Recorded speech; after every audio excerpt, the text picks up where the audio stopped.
People! Yay! Jay is here. Casey's here. Susan is here. Steve is here. Cara is here. This is so exciting. I love this.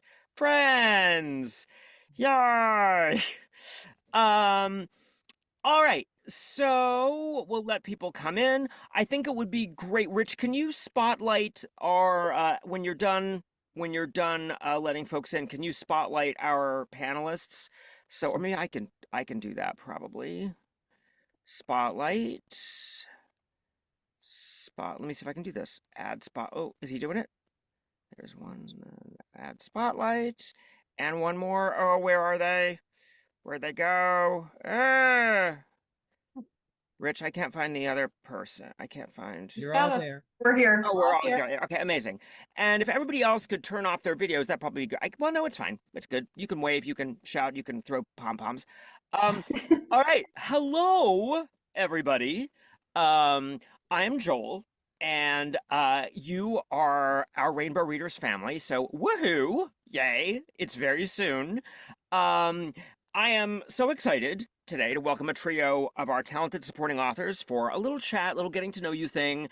And I hope at the end of this session, all of us will be excited to get to know them even better and dive into their work and feel comfortable coming up to these fabulous folks and being like, oh my gosh, I love this thing that you talked about too, and just starting a chat right off the bat. So it's all about, comfort, showcase, celebrating them, and it's just, I'm really excited.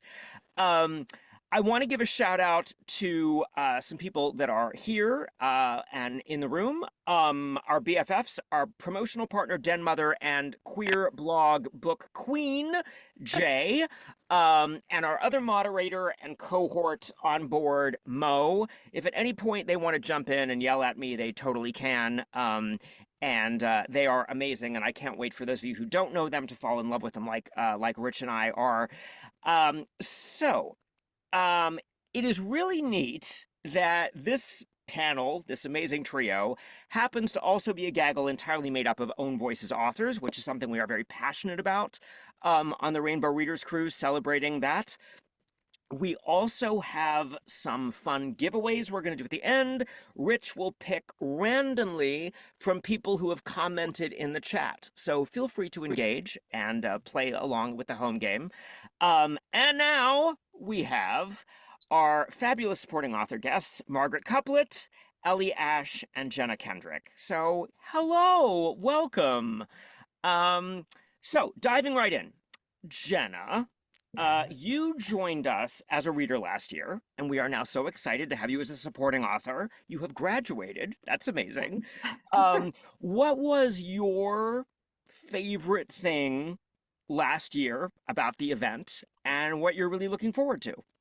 I love cruises in general. Yay. So my favorite thing was traveling with friends and making new friends, and enjoying that whole wow, we're at sea and talking about this amazing genre that we all love.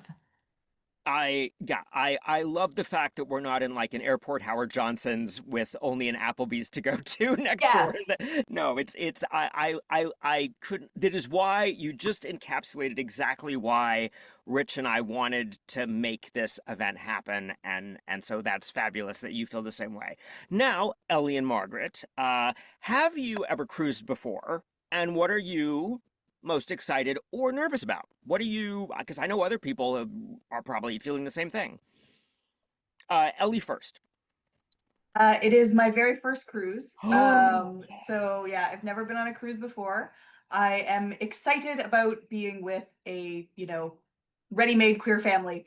It's one of the reasons that I've been hesitant about cruises before. I am not a drinker and I am not a dancer, so I'm like, what will I do on this cruise? But it's like now I have a ready-made group of people that I can hang out with. you will have plenty to do. Yeah.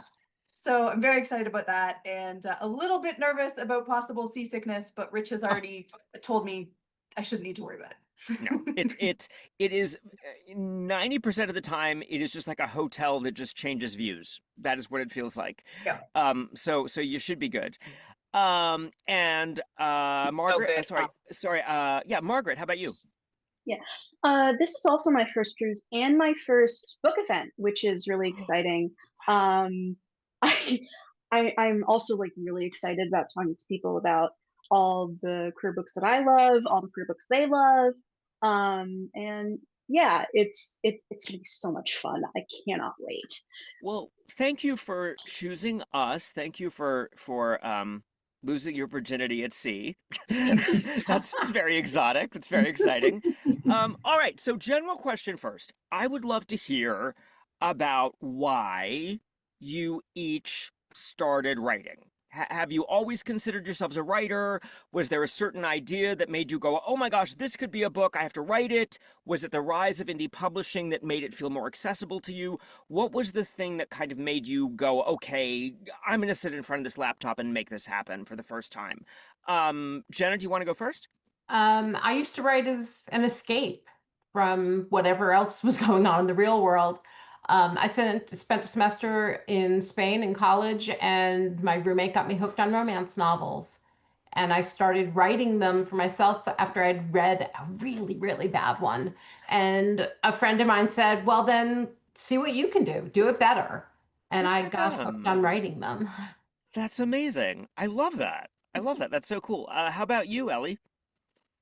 I have pretty much feel like I've always written as well. The earliest story I can remember, make of this what you will, in like grade 1 or grade 2, I wrote a story about an anthropomorphized pickle who had adventures. Yep. And so since then, I I've feel I just feel like there are things a pickle could do in a gay romance that I'm yeah, not sure I want to talk about. yeah. So that was my start. And then I wrote a lot of fan fiction. So basically, I would find books or movies, and it's like I need to, finish this better or adjust this or delve more into these side characters. And so that was a way that I did that for quite a while, and then shifted into some original fiction as well that no longer involved pickles. Amazing. I will let you know that I have professionally narrated a grape. So I am familiar with voicing fruits and vegetables. So should that pickle turn into an 8 book series, I'm available. Amazing. And have experience. Margaret, how about you? So I've actually been writing for about as long as Ellie, but I really started writing in middle school, heading into high school. Finished my first actual like full length novel at 18. Some of those works are not the best, but you can go digging around in some of your old works for gold. I did start out in fan fiction as well. I still dabble in it occasionally. And fan fiction is actually where I started the queer journey that I eventually I went think I on. have a question about that later, so let's not get too deep into that. I think I do. I'm not sure. But Yeah. that okay, awesome, great. By the way, I think I forgot to mention, everybody, Rich is monitoring the chat. He's going to take a note of questions. So if there's anything we don't cover, we're going to jump into them towards the end and see what folks are asking. So okay, for all three of you, who were your biggest influences getting into writing queer fiction? Kind of who were your heroes? Ellie, how about you? That's an excellent question. So for the longest time, pretty much all of my queer reading was in fanfic. So when I started, which was like, decades ago now, that is where I found that content. Like if it was a traditionally published queer book, it was probably sad and had an unhappy ending. And I was like, I'm romance all the way. I need happy stuff. So a lot of influence, including in like I think the fandom we do not name right now. Huh. I spent a long time in Yeah, there, and loved the inclusive community that was in the yeah. fandom. And then I sort of shifted into other fandoms where I was getting a lot of queer stuff too, but not necessarily specific authors. And then I discovered, oh my gosh, this is being traditionally published or indie published, and it's like I haven't looked back. So I'm more like Margaret now, of just dabbling a little in fan fiction, but doing a Hmm. lot more of the tremendous, amazing talent with all the indie authors that we have. Yeah, I mean, Uh, fan fiction really does seem to be a gateway for a lot of people. Jenna, how about you? I had actually started out writing MF because that was what you could get published back then. But I always had LGBTQA secondary characters, and I was getting But frustrated. who inspired you? Like, what writers did you go, okay, this person is who I kind of I love. When I moved to New York in 2006, one of the first people I met was K.A. Mitchell, who lives in the area. Yeah, And she was writing MM, and it was like, wait a second, we get to have an HEA. I can write them as a main character. yeah, And we've since become great friends. She's at my house almost every Saturday. We play board games. Um, but fabulous. That's awesome. but Um, she sort of mentored me in the yes, we get to write our own stories. We don't yeah, have to write heterosexual couples, and that yeah, there's indie publishing and all that. We don't have to conform. great. Margaret, how about you? So again, a lot of it is fan fiction. Kira Marcos, I can't actually bring up because she does have a traditionally published, she has a original fiction published work on top of her fan fiction. It's werewolves, it's great. Then the first like real MM authors I found once I actually started looking, which was later on Hmm. after I'd graduated high school, because again, fan fiction was Megan Durr, Mel 8, AJ Sherwood, who's also going on the cruise, I believe, this year, Matt Maddox, and Reese Ford. Hmm.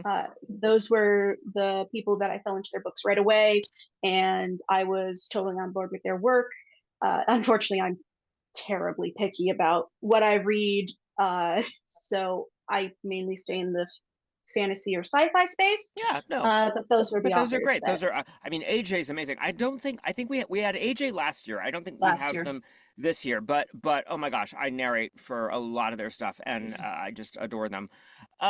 Okay, so Jenna, um, Make Me Believe is the first in your planned Hawaii Haven Yes. series stories.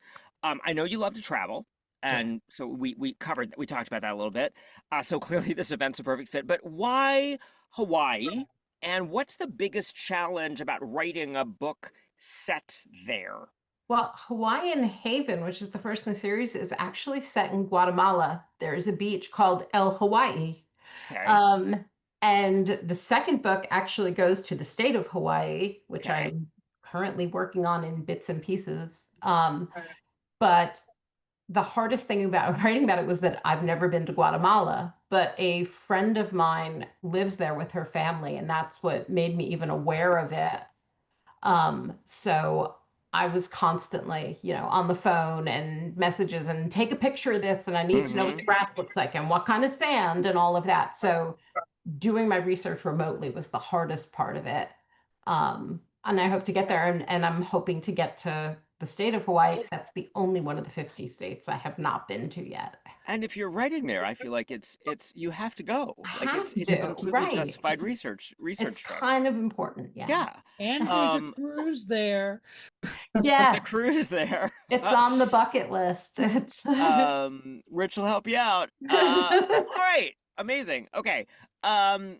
I can't imagine writing a book about somewhere I haven't been. I find it so stressful. So kudos to you. All right. So now we're going to chat a little bit about something it's really interesting that all three of you are drawn to, and that's writing fantasy. Um, Ellie, you are a big D&D player. So first of all, what is your D&D character? We need to know this. And then talk a little bit about your Rich, somebody is not muted, I think. Talk about your D&D character, and then let us know kind of like how that world and experience and passion influences you writing romance and maybe comes into play in your Lost Art series. So interestingly, I actually came super late to D&D. So I've actually only been playing D&D for like 2.5 years. Mm-hmm. I just did not get into it when I was younger. My character in my current campaign is named Daimonica Hope. She goes by Nika, and she's a pink tiefling bard who cares a lot about stories. And so that is what drives her, is people being able to have their stories and share their stories.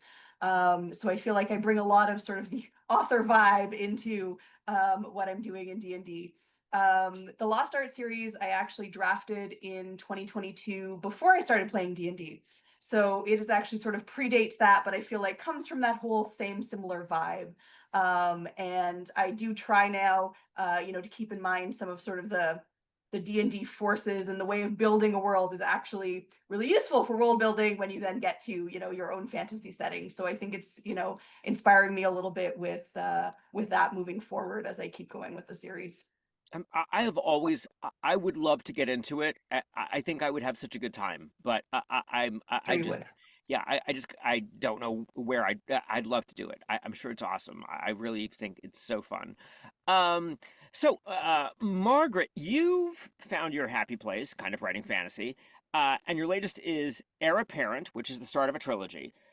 I think it's really interesting that you've kind of melded the mafia trope with fantasy elements. So, can you talk about how you got the idea for the Winterblade Mafia series and sort of taking these two kind of usually separate genres that people love and sort of like sticking them in a blender, and how that works for you? Yeah. It actually turned out less mafia than I'd originally planned it, but that's fine. Uh, it was an interesting time working that out. But I was actually reading Only James's Necessary Evil series, and I was wondering if I should dip my toe into something a little bit darker than I already write. But I didn't want to like go full in, so I'm like, mafia sounds like a happy medium. And then, as often happens with my neuro spicy brain, I ended up coming across one of the old Tumblr jokes, which was someone mispronouncing the mob as the mab and going off on like, well, what if elves run the mafia? Or I can't remember the full thing, but that ended up sparking, and I've always had a soft spot for soulmate stories. So it all just kind of ended up this melting pot of random ideas that got stuck together in a blender and worked out really well in the end. Amazing. It sounds so cool. Jenna, Yeah. I know that you are launching an fantasy romance series you're excited about. Yes. Tell us about where the plot bunny came from and the challenge that you have with doing that kind of intense, bonkers world building for the first time. I never imagined I'd write fantasy. I'd been reading more and more of it, but it always seemed like that was just a huge mountain to climb. And I woke up one morning with this idea about dragon shifters, and I like knew like it's going to be 5 books. I know who each character is and what their conflict is. Like it just came to me, and I could not write down this idea fast enough. Mm-hmm. And I'm having a blast with it. I am absolutely loving the world building and all of that. The hardest part for me is that because I'm a planner kind of person, I can get so caught up in taking my notes and organizing everything that it's like, no, you actually have to write the story because people are not going to read your series Bible. Yeah. Um, so it's like my critique group pushing me to like get the words down and not about the story, but tell the story. Right. Yeah. No, it's when you have those like long arcs, it's got to be bonkers. I don't know how people do it. It's something we're going to talk about in the continuing relationships panel a little bit that I'm really excited about that we're doing. Um, but I think I've done at this point 6 gay dragon series. I'm kind of the Elvis of gay dragons. It's I don't know why. I don't know why people look at me and go whatever. But they're fun. I love them. They're really fun. Um, all right. So, Rich, we went and saw Superman last night. I have a new crush, but anyway. So for all of you, what is your writer kryptonite? What is the thing that your editor always finds, or that you have to go back and take out always, or what makes you want to scream? Like, what is your author thing? Let's start with Ellie. I did not realize until I got my first book edited, the frequency with which I use the word that. So as my editor kept pulling them out, I was like, oh my gosh, I use them all the time. Huh. So now I'm in the self-editing. I was like, and that one doesn't need to be there, and that one doesn't need to be there. I had no idea I use them as frequently as I do. So Uh, um, Margaret? So I have two. One is the word clearly, because I sometimes write how I speak, and clearly shows up way too often. Uh-huh. And the second one is I didn't figure out how to do M dashes until very recently. So there is an overabundance in commas in some of my published work because I didn't know how to do M dashes. So now I'm just like, do do I go back and re-edit, or so it, and like right now it's no, because I'm in the middle of editing Kane's sister, but it's kind of hilarious. That's funny. Jenna? The word just, that one, like, it way too much. Way too much. Just less. Just use it less. Yes.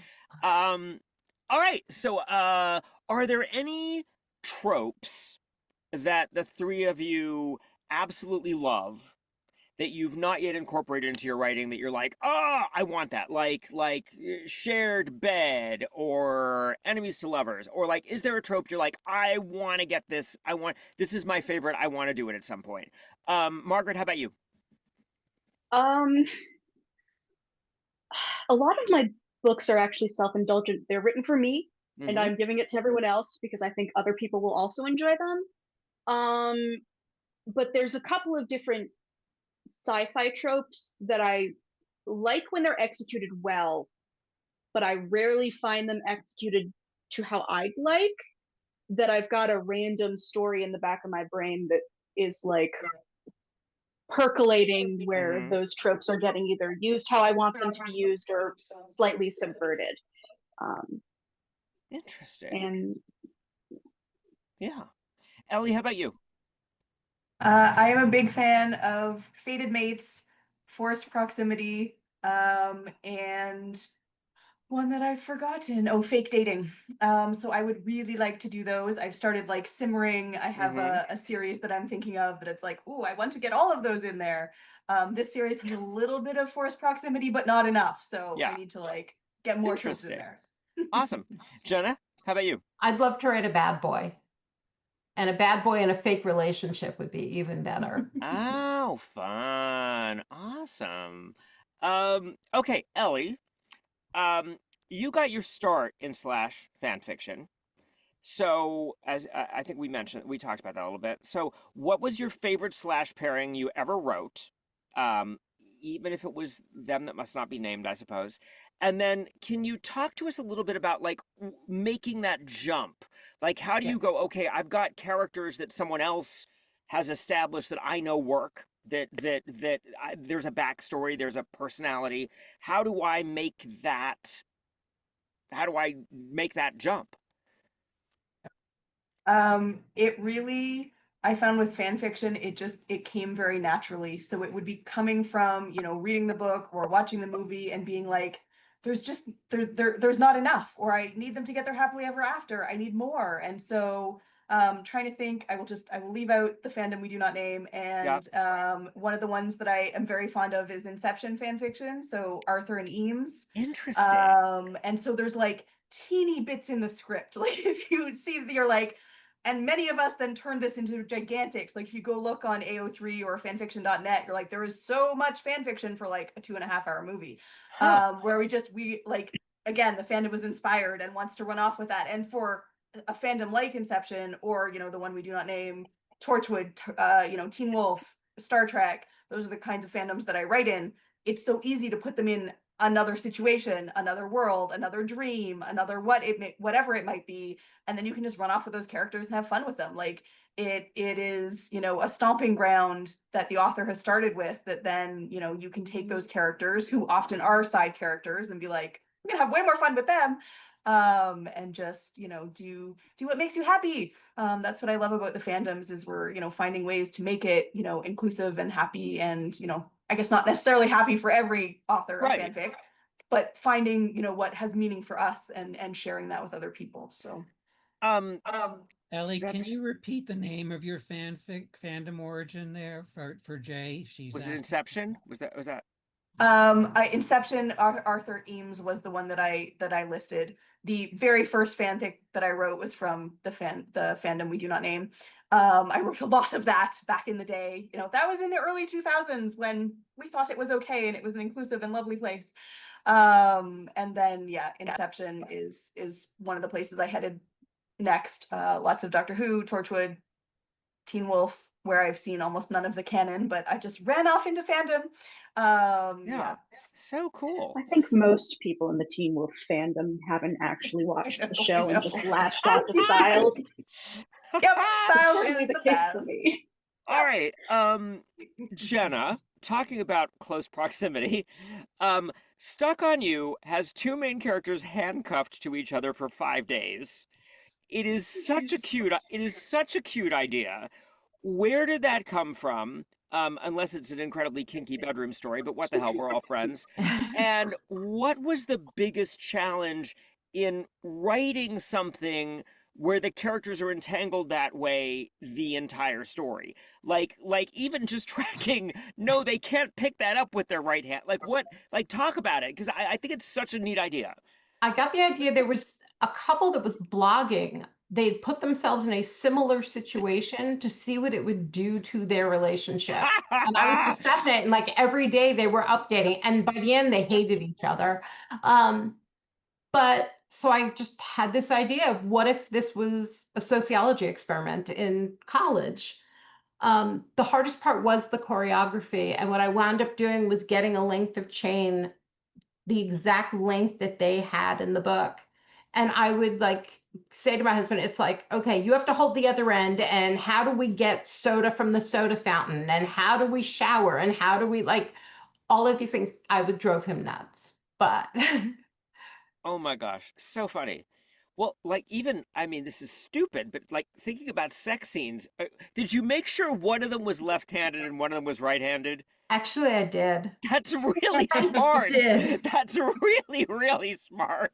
But also, what I didn't realize until I started writing the first chapter in Seth's point of view was that I didn't realize it when I was coming up with the story, but he had ADHD, which I also have. And so it was like, okay, how, if you don't have that and you are Yeah. stuck with someone who stims and who, you know, who is like a hyper bunny, that just added another level of, you know, they had to cope with that together. Yeah. That's why Yeah. it's a great idea. It was a lot of fun. Margaret, your Helsing sibling series is a big epic fantasy. And you said the final one, Kane's Sister, is coming out in August. Yes. Yes, first Tuesday of August. How has your approach to writing fantasy between, say, book one and now, going through that journey, how do you think it's changed? What do you think you know now that you wish you'd known when you started book one? A lot of characterization for the characters, actually. Because I figured, luckily, I pre-wrote this because I don't think I could have pulled off what I ended up pulling off if I hadn't. And I am not a plotter, I'm a plantser. So discovering how things happened later in the series affects things that happened in the beginning. And if I'd already published book one before that had happened, it would have been a disaster. But so you held them as a conglomerate, like interesting. Mostly, I'm currently trying to write things at least like 1 year in advance of publication, so that I at least get partway through the other books in the series, so I have a general idea of what's going on. I see. But how I handled Gabriel Helsing, who is the presumed seventh born brother at the beginning of the series, changed immensely once I got to book 3, 4, and 5, because all of the siblings are intensely unreliable as narrators. Right. their relationships with each other affect how they think of what's going on. And the reason Gabriel is acting the way he is in the first 2.5 books is very different from what people think Perceive. his reason for acting that So way is. you went back and adjusted, or you turned it Oh all yeah, into your turn. Okay, yeah, yeah. interesting. I Interesting. adjusted things. Like, he's still being a brat in the Yeah, first two yeah, and a yeah. half No, that's books. great. I think that's really interesting that I'm not sure I know many authors who have held a series like that. I think that's really fascinating. Um, all right, so I want to go back. I want to go back to just to. I hadn't planned this question, so haha. But for those of you that were talking about fan fiction, because I think this is really interesting. It always kind of fascinates me with people that invest um their creativity and their time, writers, I think specifically, in something that to a certain degree, and maybe I understand it because I'm not a fan fiction person, so educate me if I'm wrong, that to a certain degree you can't really take ownership is the wrong word. Monetize, I think, is like if I'm gonna spend 3 weeks writing a thing, and I could write my own, not my own thing. I could write something that I can publish as mine versus something connected to someone else's monetary world. Is there a breaking point at which you go, you know what, I need to stop doing this for quote unquote free? Like, and that's a point where you start to like, any of you, because I'm fascinated by it. It's a bit weird talking about fan fiction because, again, most people don't get it because it's not monetizable.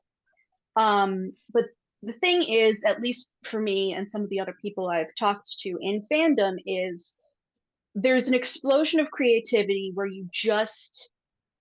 it's going to happen anyway, and you might as well show other people. Because the way I write is like, the idea happens and it stays in my head and it drives me a little bit insane. Yeah. And then I need to write it. And other people might as well see it because they might enjoy it as well. Neat. Ellie, how about Um, you? Does that resonate? They broadly very similar. Like, as a main goal, I write for myself, period, whether it's original fiction or fan fiction. I then have chosen to put some of that fan fiction out into the world and now some of that original fiction out into the world. But mostly I'm writing for me as a start. So it's finding interest in things that I care about in that fandom that then I want to write. Like, there are way more things that I've written than that have ever been seen by anyone. Interesting. It's Yeah. for me. I First think of it's all. I think it's and wonderful that it's a gateway for so many queer authors, like or queer stories. It's great practice, and I don't Yeah. mean that in a negative way for the fan fiction, but just it helps you learn how to write, how to craft. And Yeah. so it is often a great way to start and then potentially continue on to original fan fiction, or original fan fiction, original fic, or maybe not, right? You can, Yeah. many people, that's all they do is fanfic. Margaret, what were you going to say? and oh, and to cover the darker half of fan fiction, because we're talking about the lighter half where it's like, it's us, we're doing our creative expression. It's for, like, not like good reasons, but Yeah. self-expression reasons. There is the side of fan fiction. I've encountered a couple of these people who use fan fiction as sort of this dark validation gateway, where publishing or self-publishing is a bit too much of an investment for them. So Mm, they're using fan fiction as a sort of like easy way to get a dopamine fix. I see. Which, Interesting. Yeah. not to say that's not part of the No. Yeah. component Yeah. to But why people put that's things not out, what but drew you. That's not what drew any of you here today to it. So yeah, that's I no. It's I find it fascinating. Um. Okay. So kind of rapid fire question. What is the best money you ever spent as an author to invest in your career or your craft? Jenna, you first. Um, Honestly, and from a personal standpoint, an underdesk elliptical.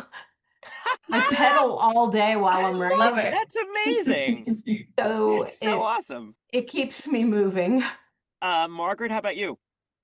I bought the Atticus formatting software, so I have not had to pay anyone to format my books at all. It's already paid for myself. I've released, what is it, 10, 11, 12 books at this point? No, it's 3, 4, 3, 11. 11 books at this point, which would have cost quite a pretty penny if I had someone else format them for me. So yeah. Awesome. And Ellie? I was actually going to list Atticus as well, so I also got that to format my own books, in part because I'm like, if somebody finds a typo, I have to go fix it. So it's like I can't have farmed out that formatting. I need to have control of the book. I'm also very happy with my covers, because that was one of the biggest sort of single costs for a book that I've had so far. I mean, everything is new to me. It's all this year, so And it there is are money. lots of costs. It is money you need to spend. I mean, Well, that's it, right? if I'm gonna say, if I'm gonna say anything to an author in terms of what you have to pay, you have to invest in an editor, you have to invest in a cover, because otherwise, you could have the greatest piece of work in the world, and it's not going to be served, and it's not going to be found. It's so. I know what an investment it is, but it's so worth it. Um, so, Jenna, you have an upcoming book with a deaf main character. Yeah. One of your earlier books, you said, has severe ADHD. Technically, yeah. Talk about your passion for creating positive and accurate representation of queer characters dealing with challenges, or if it's okay to use the word disabilities, but challenges. Does I know you have a background in special education. Does some of that come from there? Is that inspiration? And how do you tackle these heavy subjects which you're drawn to and still find, the light and joy in a narrative? I write about the world I inhabit. I grew up with friends who were deaf and then went on to teach special education. They motivated me to pursue that. Um, I was in a past relationship with someone who had a spinal cord injury and used a wheelchair. I have friends who are blind and all manner of things. And I personally deal with chronic illness and ADHD and neurospiciness and all of that. Um, and all of us deserve that happily ever after. And so I like writing about people that have those differences and they find the partner who still finds them lovable. It's not a cure, it's not this white knight who rides in, but everybody has something that is lovable. And that's where I find the joy in it, is expressing those elements of the character that go beyond just what is visible or invisible disabilities and show them as whole people and Mm-hmm. people that are worth loving and who find the person who sees that in them. It's so, I mean, it's so, when people can, I think, even if it's not their specific life challenge, when they see someone like that in a book, there are so many ways that we can relate to that struggle. We all internally carry something about us that, that can be an obstacle to being loved or being seen or being appreciated. I just think it's really neat. And I think that concept of that's not who they are, that's not their identity, is There's a so. lot of stigmatism, Mhm. especially if you have a visible disability. Yeah. And we still have that that you see the blind person with the cane and you're going to assume they need help, or you talk down to them like they're three, or all of that. um, when I was teaching, I taught at a school for the deaf, and a lot of my kids were ashamed of wearing their hearing aids, things like Hmm. that. We still have that. Yeah. And I think seeing themselves in books helps break some of that. That, wait a minute, here is someone who sees me for what I really am and sees beyond just that one thing that people notice. And it Um, helps destigmatize it so that others don't see them as any different from anybody just else. in case anybody wants to know, which is the title of the book with the deaf MC, with the The deaf main deaf one character? is going to be Glazed and Confused. He is a baker and he is third generation deaf and Amazing. is raising a child who is hearing. Fantastic. All right, Margaret, to date, I think, correct me if I'm wrong, folks, to date, I think you're the only one of our little posse who have jumped into the world of audiobooks. I can't imagine why that matters to me. You worked with Declan Winters, who is a friend of the cruise. He was with us last year. We love him. He's a riot and so talented. What was the most exciting and or challenging thing getting your book into audio, hearing your book in audio? What was the kind of like, oh my gosh, I didn't expect this. This is wild. Some of the phrases you write that work perfectly well as prose do not work when read out loud. I did not realize that until I was partway through, I think it was Sniper. I was partway through getting the audio book done for that, and I realized, oh no, some of the phrases are not working. But other than that, I'm always really excited when I start a new series and I get all the auditions in. I'm trying to get Heir Apparent up for auditions right now, but ACX is being a bit of a butt with how long it's holding it in review. I don't know why it's holding it in review so long, but yeah. Yeah, No, it's like I'm that's a always great answer.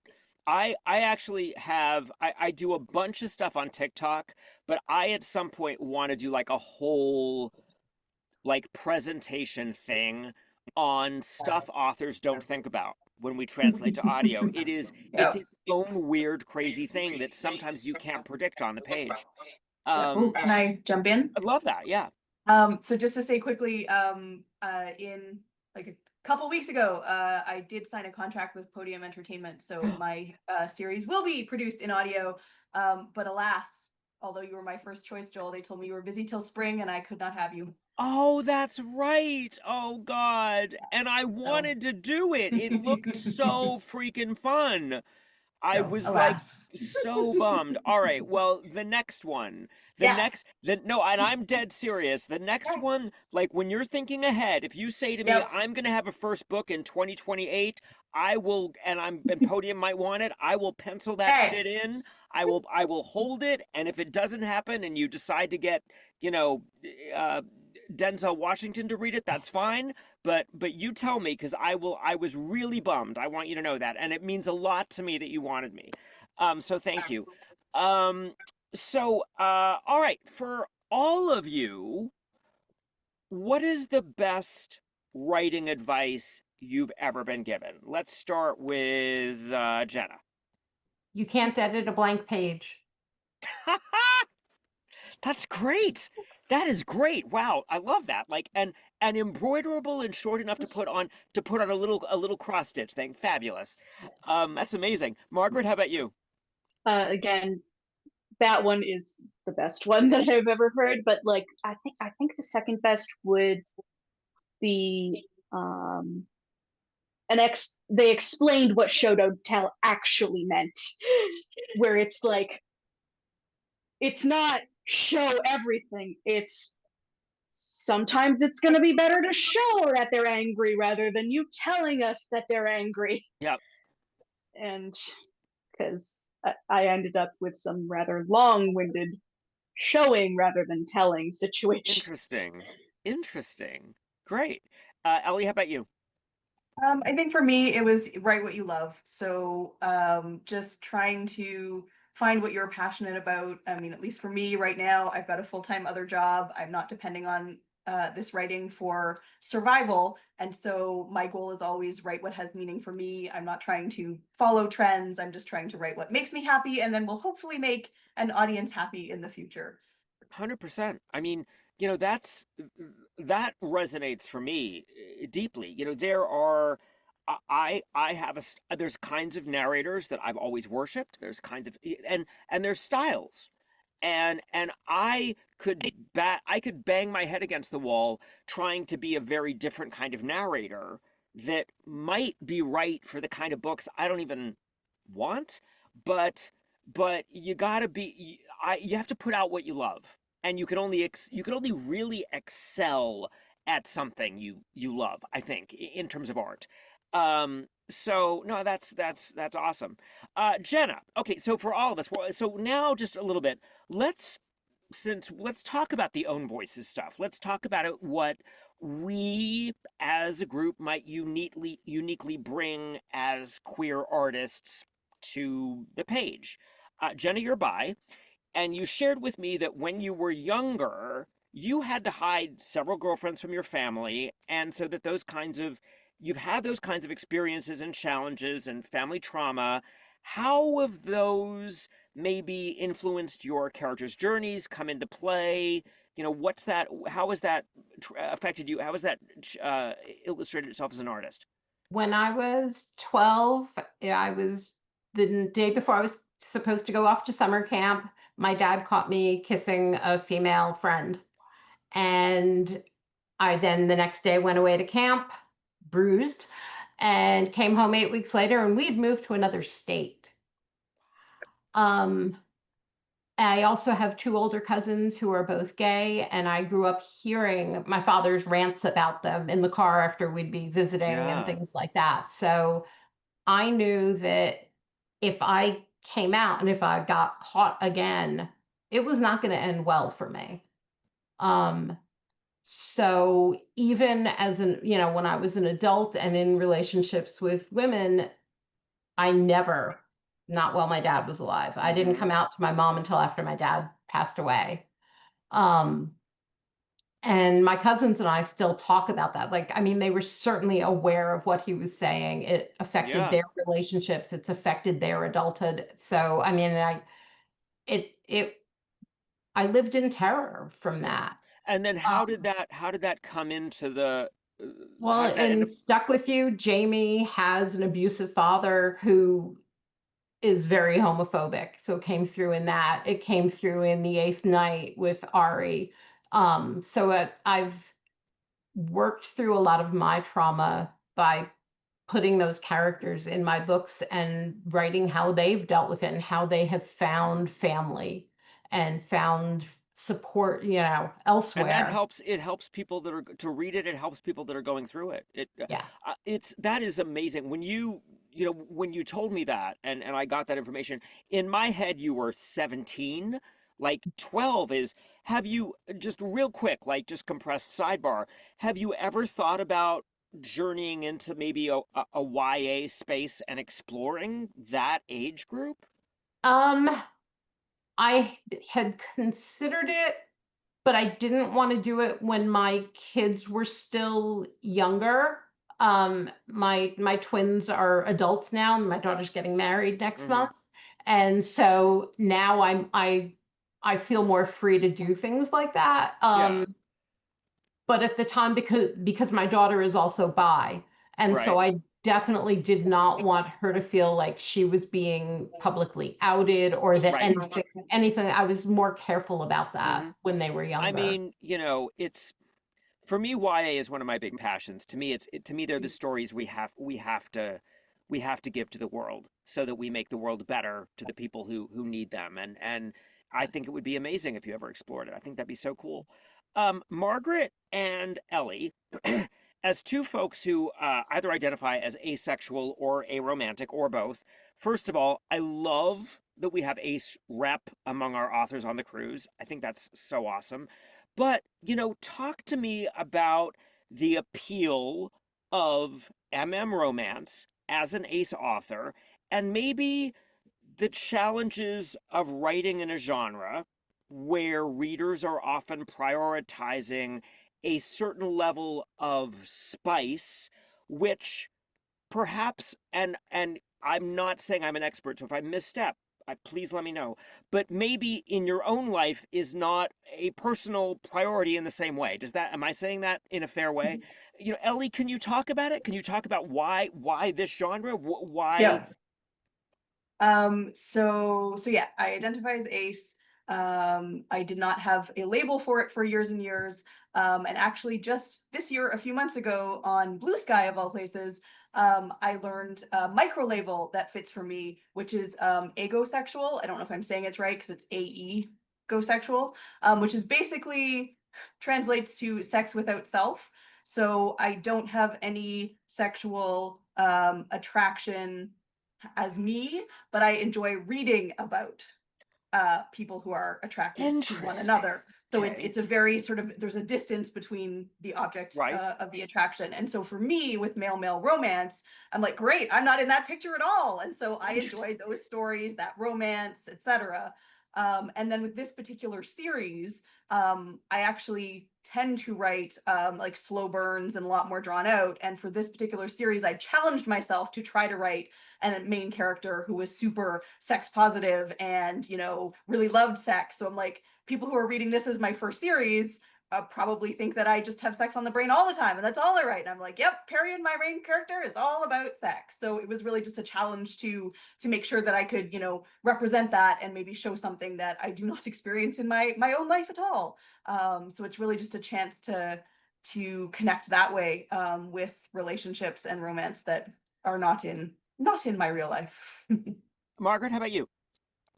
I didn't figure out what was going on with me until I was 18 and in basic training, because I hadn't been exposed to asexuality or demisexuality or any of the gray sexuality spectrum as a thing, because there's so little rep in books about it. So I went to basic training, and little fact about basic training, around week 3 or 4, you're done with the part where you're exhausted all the time and in fight or flight mode, and you immediately arrow towards the 4th part of that, which is now we need to reproduce the species. And I'm looking around at all of my flight mates who are all women, drooling over all of the young men there, and I'm like, they all look like thumbs. They're all bald. What do you see? What do you see? And around the same time, I read the All for the Game series, which has a demisexual main character. And I pretty much figured myself out from like 2 of those components. I also had an experience later on where I'm like, this is what it's about. This is what it's about. But for me, the sex in my books, it's about the connection between the characters. It's about the extension of the relationship. It's not a purely physical thing. And when I address it as a purely physical thing in the books, I'm like, so it's an activity they enjoy. Or in the case of, say, Adam from the Soldiers and Swords series, or Connor from the Helsing Siblings series, they're using it as either an escape or a release, and they don't have a partner. And there is a difference between when they have that partner that they know and love and when they're just using it as a physical release. Interesting. If that makes any sense. No, it does, and it's so neat, and it fascinates me as a kind of an exploration of what perhaps, you know, if you so I look at people as jigsaw puzzles, and if there's certain puzzle pieces we don't have, we love exploring it. You know, we love exploring that piece to kind of, you know, it's really neat. So and thank you for being so open about sharing it. I really appreciate it, about your views. Rich, I know we're around 7:54. We don't have a hard stop time, but I wanted to know if at this point, do we have any questions that people have thrown in that we should jump in and address, maybe? So far, the only one is asking what are the subgenres that everyone writes. Oh, okay. Anybody want to jump on that? Anybody want to talk about subgenres that they love or that they feel like they incorporate a lot? I write cozy fantasy. Oh, sorry, Margaret. Okay, cozy, great. You can go first. Yeah. You go first. Okay, so yeah, cozy fantasy. So sometimes I get reviews from people who are like, but nothing happens. So it's very different from epic fantasy, right? Where you're expecting, you know, quests and big, huge goings on. I'm like, no, they stay at home in the castle. That's those people. And so it's I been love interesting to cozy explore fantasy. that. Have you read Legends and Lattes? Have you read Travis Baldry's Legends and Lattes? Yes, I have. I loved it. I love Travis. He's a Yeah. friend, and it's one of my favorite books of the past 10 years, because to me it's like cozy fantasy is just it's catnip. Anybody else? Margaret? Yeah. So again, I I head straight for the speculative fiction romance. I have a sci-fi series out, and then I've got my paranormal and my fantasy romance. And one of the interesting things that I've noticed about my work is I head straight for all of the familial trauma in my characters. All of my characters have some level of random kind of terrible thing going on with either their family or their lack of family, and I'm like, okay, I guess I'm living in this particular growing from trauma space. Right. How about you, Jenna? I've been all over the map, contemporary fantasy now, and I have a file, this big of other ideas. So Amazing. I'm just always in my head. That's so great. How do you decide what's next? Just Um, throw a dart, whichever one is talking to you. talking the Yeah. loudest at the moment. Amazing. What's maybe have any of you, like, I'm a research junkie. What is maybe the most interesting research rabbit holes that you've fallen down? Ellie, do you have one? So with one of the things I like about fantasy is I'm like, I can make a lot of it up. Like it's my own world. I can, design whatever I want. One of the rabbit holes that I have fallen down though, with this current Lost Art series is in my made up world have set it sort of Regency-ish. So I try not to use language that is later than about the 1830s. Mm-hmm. So periodically I will go through in my draft and I'll be like, maybe I should look that up. And I'm like, what do you mean you're from the 1950s? Like there are a lot of words that I'm like, oh, you're way newer than I thought, or Yeah. you're military, you're, from World War, you're from technology of things Yep. that I'm like, but that's not in my fantasy world. And some of it I'm confident readers will probably not care or be thrown out, but I want to try to be, authentic to my time frame. Yes. And so there's a lot of Googling and I'm like, but when are you from? What's the origin of this phrase? Yes. To keep me going. I worked on a Joan of Arc musical once, and at one point they described her as having an electric personality, and I was like, I'm not sure. I don't know, but maybe. Anyway, Yeah. Margaret, how about you? So there's like two, both of the three. I asked for two one. of them I are asked for one. okay. We'll go with one.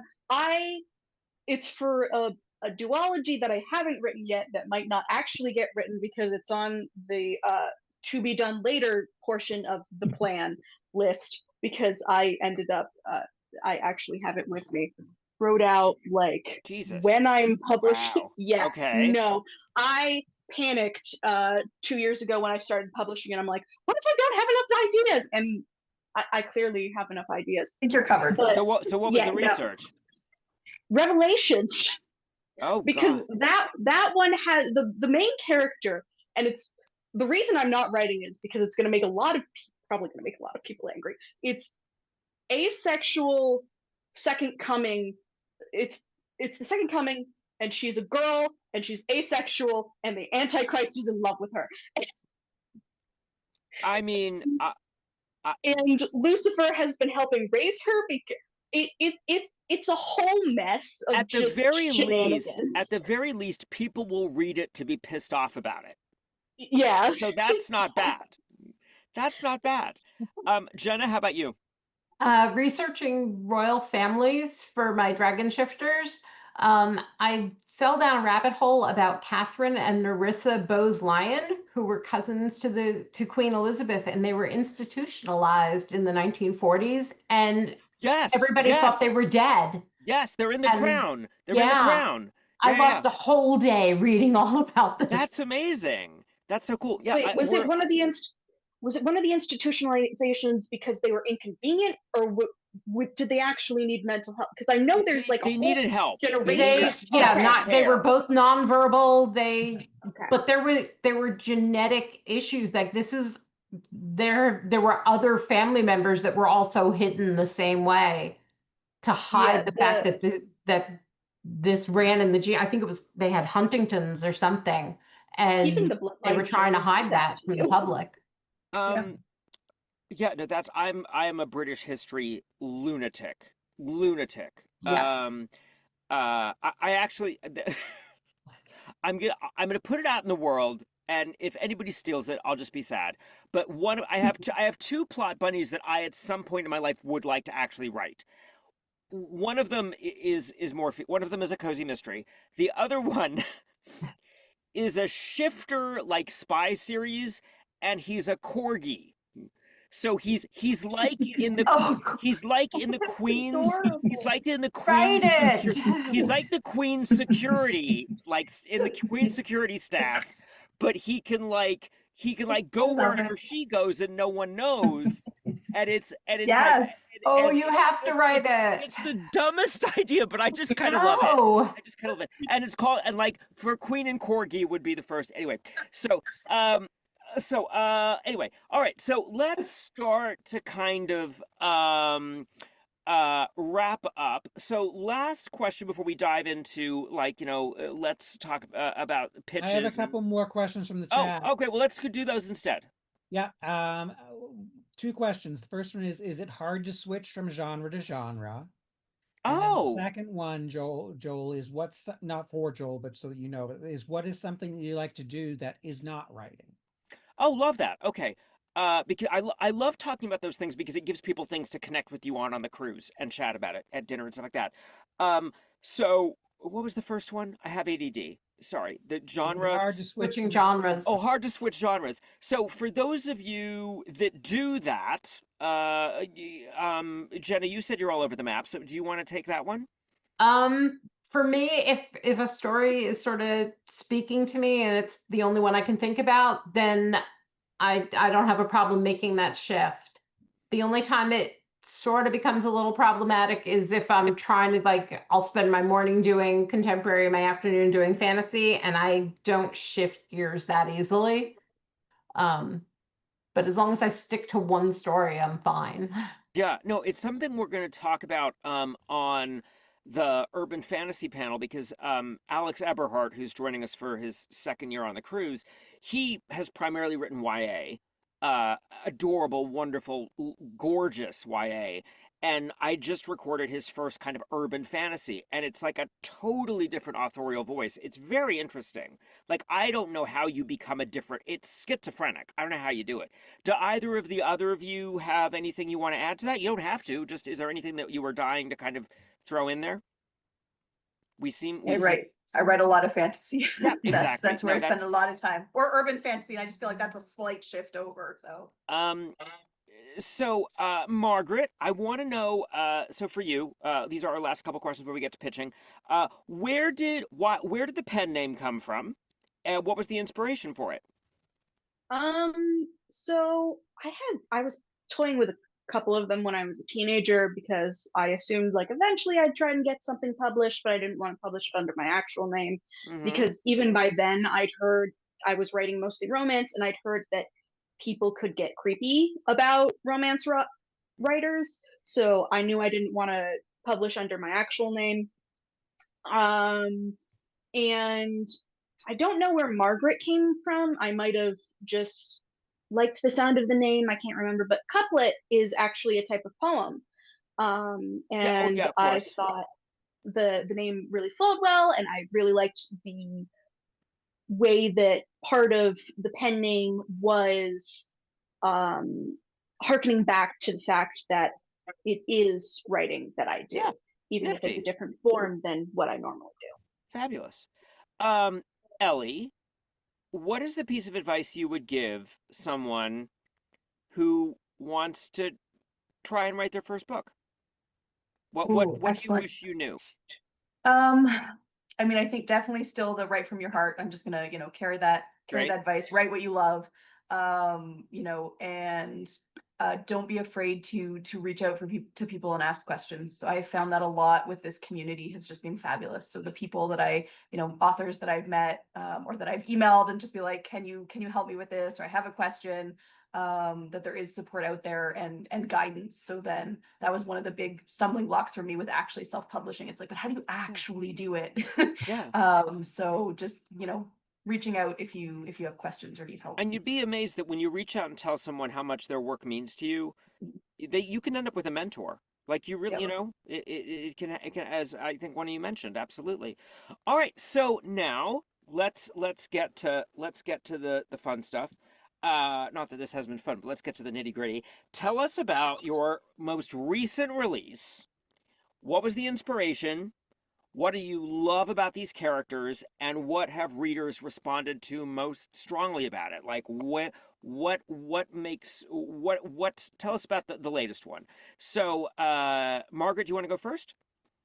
Oh, sure. So we mostly covered Heir Apparent already, but I really love it. I love the fact that Damien is Thief. I love that he's a twin, and so him, it's Damien, Dante, and Daya are going to be the main characters of the series, and they're the love interests for the three Winterblade men, and I really love the fact that their names all start with D, Okay. which I did because I thought it would be funny. And I actually have a beta reader who I've been telling about all my stuff, and she reads through my things, and I know her in real life, so I get to like poke her about her feelings on my books, and she absolutely loves Dia and Helion, and she's really looking forward to Seduced to Spare, which comes out in November, which is the next book in the series, and she absolutely cannot wait for Desired Dawn.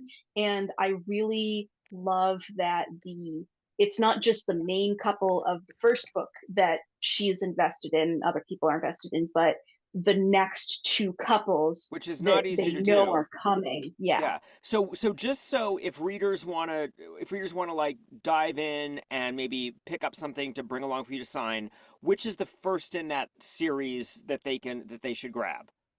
Okay. So Heir Apparent is the first in the Winterblade Mafia Great. series. It's the only one that's out right now. Perfect. Amazing. Yeah. Ellie, how about you? What's the latest project? Yeah, Coming out. so the Lost Art series is my first and only series currently. But the second book, The Lost Art of Finding Where You Belong, actually came out on Friday. So Yay! like release weekend, whee! Yeah, I would recommend that people start with the first book, which is The Lost Art of Yes. Seducing a Mage Warrior. This is a continuing couple series for the first three books. So the first book is where you meet Branel and Perian. And really, like I said, this was a challenge to myself to write a super sex positive character while still having, the relationship and the emotional connection, etc. And so I just love really getting to explore with them and, have Perian first meet Branel, and then in his second book, like the title suggests, finding where he belongs. So really, working out where he can have a place in this castle with these mage warriors who can control the elements and are super special, and he feels maybe a little less special. So What do readers say to you? I love this. I love the fact that this, ended up on my Kindle. What have they most responded to, do you think? they have most responded to, I think, the cozy vibe. So I think, right now with maybe the world being what it is, people want some things that they can escape to that are happy, that are maybe lower stakes. So I occasionally get readers who are like, what is this? I don't understand. But the ones who read it and enjoy it are the ones who wanted that, the cozy, the low angst, the more positive, that keeps them happy and wanting more. So that's been really exciting for me, is having a second book come out that had more pre-orders and more interest. It's like, ooh, like people actually like it and they want to keep going. So it was very exciting for me. Amazing. That's so great. Yeah, the writing continuing relationships is its own crazy challenge, especially for this audience, especially in romance. And I'm really excited to talk about it on that panel. I think it's going to be really interesting to see how people balance it, keep the conflict, all that stuff. Jenna, how about you? What's your what should we grab? I have not published in a while. I've been dealing with chronic illness, and Okay. so I am relaunching basically. So Heirs and Spares is going to be the first of the Dragon books, and that'll be out this fall. That's about an arranged marriage between a human prince and a dragon shifter prince who is duty bound to keep the secret of the dragon's existence, even from his new husband. If people And want to grab something now to now I bring would along and have you say sign. Make Me Believe or Stuck With You. Stuck With You is the handcuff one, right? Is the handcuff one, yes. And Make Me Believe Make is Me Believe is the Hawaiian one. fabulous. It's sea turtle rescue. So cool. Awesome. Mm. Yes. Okay, so closing out. Everybody just for people listening and the people that will listen to this recording, everybody's pre-orders, all our authors' pre-orders are closed now, as you probably know, but all three of these awesome authors are gonna have books available on board. And Rich is also going to put links in the chat to each of their Amazon stores. So if you want to order anything and bring it along to have them sign it, you can absolutely do that. Wrapping up business stuff, please join us again next week for our second supporting author spotlight. That's July 28th, 7 p.m. Eastern, featuring Zenaria Ann, also known as Desmond Dane, R.J. Peterson, and Harper Robson. Don't miss, please, please, please, Rich's pre-cruise and conference orientation and Zoom. It is not just about the cruise. It covers all the conference-y nitty-gritty, all the where you want to be when. It's really helpful. He does a great job, amazing with it. You'll learn all about luggage tags and all the crazy stuff that people freak out about. He'll make you feel so much better about getting on board and knowing, and feeling like you can kind of just relax and enjoy your vacation. That is August 3rd at 7 p.m. Eastern. Rich is going to put the links to both of those in the chat. All right, so now let's do some giveaways. First, I'm going to gift somebody an audiobook of their choice from any of our attending authors. They can just choose which one they want, any of the ones that I've worked with. They can email Rich. We will gift that to them.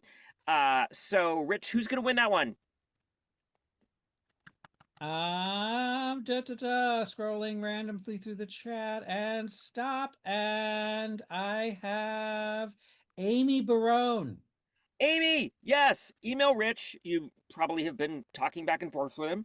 If not, you can DM me on Facebook. But yes, we'll get that to you. Amazing. Pick any one of my audiobooks by, Kieran Kelly, Kim Fielding, Casey, Chris Holcomb, Alice, any of these people. Now, Ellie is going to give away a direct-to-Kindle copy of either of her books, Reader's Choice, Lost Art of Seducing a Mage Warrior, or The Lost Art of Finding Where You Belong. But Ellie, you said you'd prefer if they start with the first book, right? Yeah, so it's only, mostly I was thinking if they happen to have read book one already, they might want book Perfect. two. You are so smart. Yeah. All right, so whichever book they need, and so she's going to give away a Kindle copy of that, which also contact Rich. He'll organize that. That goes to Jenny Kaplan. Yay! And now Jenna's going to give away digital copies of Make Me Believe. That goes to Rhonda Newton. Yay! And Stuck With You, the handcuff one that I want to read now. That goes to Scrolling and stopping. Christina McKinney. Amazing! Oh, yay! Okay, fantastic. All right, so thank you, folks, for helping us do giveaways and that kind of fun thing. It's so great. I want to thank our amazing folks for keeping the chat alive, being here with us, supporting these amazing people. The recorded, we'll get the recording out in a couple days. Ellie and Margaret and Jenna, it has been so wonderful to spend this time with you. I feel like I know you and I'm so much more connected to what you're passionate about and your work, and that was our entire goal. So now, when we get to the sail away party, I feel like I want people to come up to you and go, "Oh my gosh, I love D&D too," or "I have also been handcuffed to someone for 5 hours," whatever. So I think this was just so great. Thank you for making the time. Thank you for the readers for listening. Thank you, Mo and Jay, for being here. Thank you, Rich, for wrangling me. And for those of you that are watching the recording of this and you would like to know more about joining us on the Rainbow Readers Cruise adventure, please go take a look at rainbowreaderscruise.com. You can reach out to Rich with any questions. Have you noticed the answer to anything I say is ask Rich? Have you noticed that? You will always, that is always the case. Thank I you for want to, doing this, Joel. oh my gosh. Yes, Well, thank you. I Yes, want this to, you know, very fun. Margaret, Ellie, Jenna, thank you for helping us kick things off with the cruise, helping get us all in the spirit and excited about getting on board and meeting each other and celebrating our tribe. I cannot wait to see all of us on board and have a Yes. party. Thank you so much. Have a lovely evening. Thank you. Have Good a good night. night, Thank you so much. everybody. Good night, everyone. Bye. Thanks, everybody.